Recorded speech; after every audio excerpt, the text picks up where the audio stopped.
हर हर महादेव सभी को श्री शिवाय नमस्तुभ्यम जय श्री महाकाल। और सुबह का बज रहा था 4:30 और मेरी सुबह हो चुकी थी और उठने के बाद काफ़ी अंधेरा था। तो वैसे तो मैं सुबह मतलब ऐसे 4:30 4 साढ़े 4 के टाइम डेली उठ जाती हूँ जब से सावन लगा है।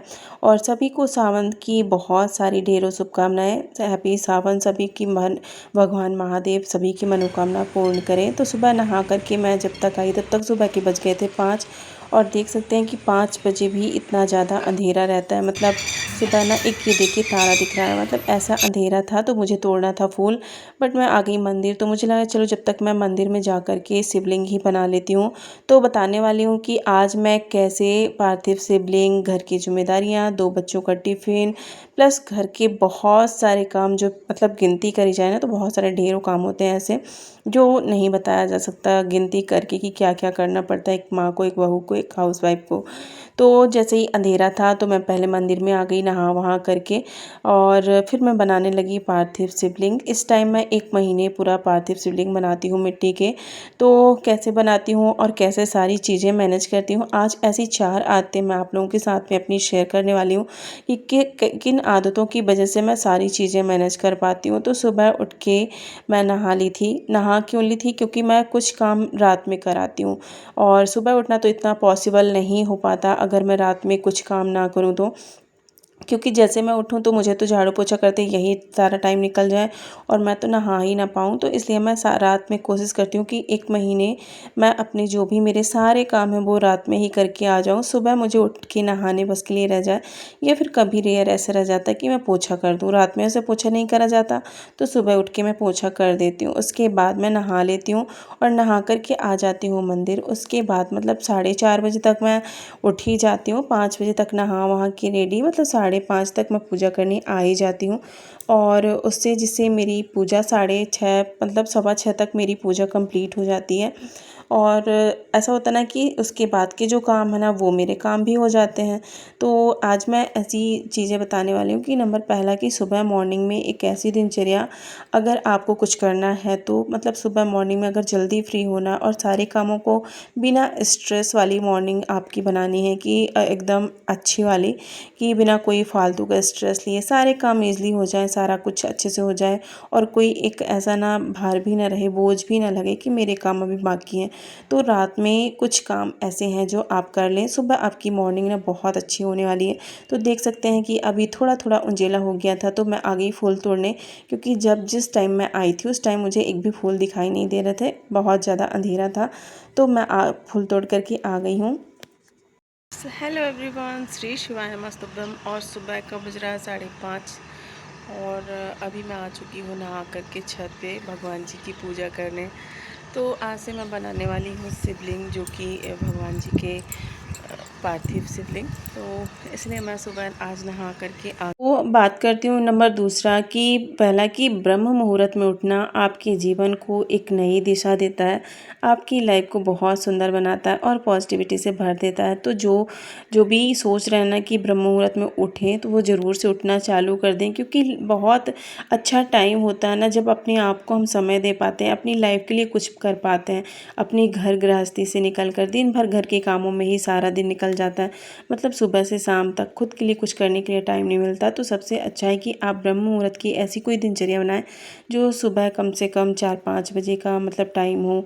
5 बजे फिर भी आप उठ जाएं जिससे आपके काम टाइम पर हो जाएं और जो भी चीज़ें हैं वो सारी अच्छे से मैनेज हो जाएं, बिना किसी लोड के, बिना किसी फालतू स्ट्रेस के। कोशिश करें कि बच्चों का टिफ़िन की जो भी तैयारियां हैं वो रात में कुछ कर लें कि बच्चों को क्या ले जाना है और क्या नहीं ले जाना है। ऐसे करके मैं रात में बच्चों से पूछ करके जो भी चीज़ें होती हैं रात में बहुत सारी तैयारियां कर देती हूँ। जैसे बच्चों का बैग पैक करना, बच्चों को क्या लेके जाना है, बच्चों के कपड़े प्रेस करके रख देना, सारी चीज़ें अरेंज करके मैं एक जगह पर रख देती हूँ, जिससे सुबह मेरे काम आसान होते हैं और मुझे उतना ज़्यादा लोड नहीं रहता। सुबह उठ के मैं सीधे नहा लेती हूँ और यहाँ से जाने के बाद फिर मैं करने लगती हूँ धृति को तैयार। तैयार उठा करके। तो ये सारी छोटी छोटी चीज़ें करें। नंबर तीसरा कि कामों की ना पहले से एक तैयारी बना लें कि आज मुझे ये काम करना है, तो उसके लिए एक अलग से टाइम मैनेज हो जाता है। नहीं तो फिर ऐसा होता है ना कि हम कामों की कोई तैयारी नहीं करते और पूरा दिन हमारा कामों में निकल जाता है और काम भी पता नहीं चलते और एक ना फालतू का स्ट्रेस हो जाता है, बहुत ज़्यादा लोड हो जाता है। नंबर चौथा कि अपने टाइम का सही से उपयोग करना सीखें। मतलब अगर जो भी टाइम मिला है, जैसे ये सावन का महीना है, बहुत से लोग बहुत अच्छे से पूजा पाठ कर रहे हैं, सारा कुछ अपना समय भगवान को दे रहे हैं। फालतू का मतलब पूरा दिन घर के कामों में यार पूरी लाइफ निकल जानी है, आप बूढ़े हो जाओगे ना फिर भी आपके काम ख़त्म नहीं होंगे। तो एक अच्छी से टाइम को अपने खुद का टाइम मैनेज करके खुद के लिए कभी 10-15 मिनट, आधा घंटा खुद के लिए निकालिए और भगवान को समय दीजिए। तो फिलहाल मेरी पूजा हो चुकी थी और देख सकते हैं कि पूजा पाठ करने के बाद फिर मैं आ गई थी किचन में। तो किचन में ऐसा होता ना कि मैंने सारी तैयारियां पहले से कर रखी हैं और मैं लास्ट में अभी सबसे पहले तो मैं टिफ़िन बना लूँगी, फिर दीदी को उठाती हूँ कि उसको क्या होता है ना कि टिफ़िन मेरा तैयार रहता है तो फिर मैं उसको जल्दी से तैयार कर देती हूँ। अदरवाइज़ फिर मुझे एक साइड में किचन में दौड़ूँगी, एक साइड उसको दौड़ूँगी। इससे अच्छा है कि पहले मैं टिफ़िन की तैयारी कर दूँ।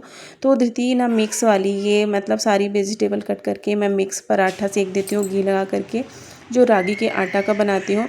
और उसमें जो ये वेजिटेबल होती है ना स्टफिंग, वो मैं भर देती हूँ, वो अच्छे से रोल करके वो खा लेती हूँ। और सिप के लिए ना मैंने ये चीला बनाया था, तो सिप को भी मैं छोटे छोटे चीला दे देती हूँ जिससे वो भी खा लेता है। और ये रागी का रोटी का जो स्टफिंग है ना उस वेजिटेबल की, वो मैं सिप को भी आधी देती हूँ और उससे ज़्यादा वो खाता नहीं। और बच्चों को भेजने के बाद फिर मैं आ जाती हूँ ऊपर के रूम में और जो भी छोटे मोटे काम बच्चे होते हैं जैसे डस्टिंग करना और घर की, मतलब एक साइड मेरे खाना बनता रहता है और एक साइड ये ऐसे काम होते रहते हैं जिनको ना फालतू का स्ट्रेस नहीं होता और आराम से होते हैं।